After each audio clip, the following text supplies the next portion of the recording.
ইনশাআল্লাহ প্রবাসী বাংলাদেশিরা এবারে ভোট দিবেন এবং ভোটের পদ্ধতি হবে পোস্টাল ব্যালট। চূড়ান্ত সিদ্ধান্ত হচ্ছে ইনশাআল্লাহ প্রবাসী বাংলাদেশিরা এবারে ভোট দিবেন এবং ভোটের পদ্ধতি হবে পোস্টাল ব্যালট।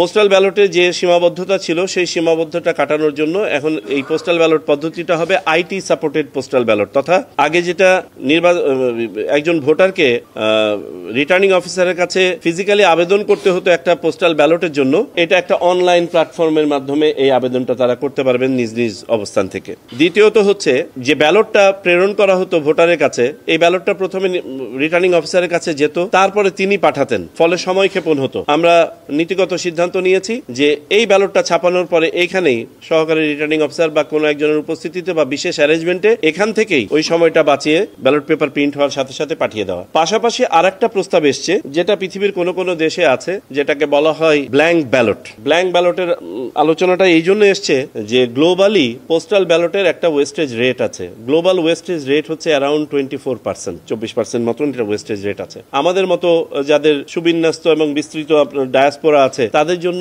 এই ওয়েস্টেজ রেটটা আরো হাই অ্যাজ 50%। কিন্তু আমাদেরকে তো ব্যবস্থা করতে হবে। তো আমরা যেহেতু পোস্টাল ব্যালটের সিদ্ধান্ত নিয়েছি, ইলেকট্রা রেফ্রিজারেটর, খাবার তাজা তো জীবন তাজা। ইলেকট্রা ফ্রিজের রাজা। এখানে আরেকটা প্রস্তাব এসছে যে ব্ল্যাঙ্ক ব্যালটে যেখানে কিছুই থাকে না, আপনার পুরো একটা ফাঁকা ব্যালট যায়, একজন ভোটার তার প্রার্থীর নাম লিখে পাঠিয়ে দেন হয়তোবা। আমরা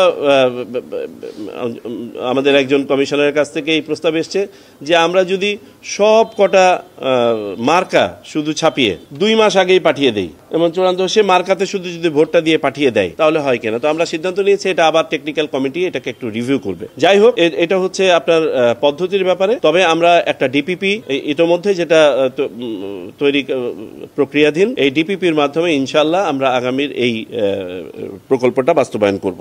জি জি জি একটা প্রকল্প রেজিস্ট্রেশন প্রসেসের জন্য, রেজিস্ট্রেশন প্ল্যাটফর্ম। আর পাশাপাশি আমরা যেটা বলেছিলাম, যেটা সংস্কার কমিশনেরও একটা প্রস্তাব ছিল যে অনলাইন ভোটিং এর ব্যাপারটাকে এগিয়ে নেওয়া আস্তে আস্তে। আমরা এটা ট্রায়াল পর্যায়ে হয়তো পৌঁছাতে পারবো, বাট এটা ভোটিং পর্যায়ে পৌঁছাতে পারবো না।